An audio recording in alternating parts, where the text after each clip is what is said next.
ওফ, তোমার বাবার তিল তিল করা টাকা, বেচারা কেউ 16 বছর বিদেশ, কেউ 18 বছর বিদেশ, রক্তটা পানি করে পয়সা রোজগার করে, কি পরিমাণ ঘাম শরীরটা দিয়া ঝরে আরব দেশে মরুভূমিতে।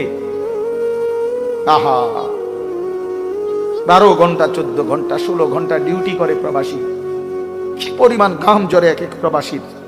প্রতিটা টাকার মধ্যে, প্রতিটা দিনার দিরহামের মধ্যে, প্রতিটা রিয়ালের মধ্যে ঘামে ভিজা, ঘামে ভিজা। এত ঘাম, এত কষ্ট করে যে মানুষটা স্ত্রীর আদর পায় না, ছেলে মেয়েদের আদর পায় না, 18 বছর 16 বছর 14 বছর, যার একটা ছোট বাচ্চা আছে, মনে করো মেয়ে আছে, ছেলে আছে ছোট, সে দেশে, বাবা বিদেশে, কি পরিমাণ বাচ্চাটা বাপকে দেখতে মন চায়। আমি তো ওই আমার সাথীদেরকে জিজ্ঞাসা করেন, আমার গাড়িতে রাতের যদি 3টা বাজেও আমি যাই, 2:30 3টায়, আমার ছোট মেয়ে 3 বছর বয়স, কোন সময় কোন দিনও ঘুমায় না। আমি যতক্ষণ না যাই ওই ঘুমায় না। একটা দৌড় দিয়া দরজা সে খোলে, কলিং বেল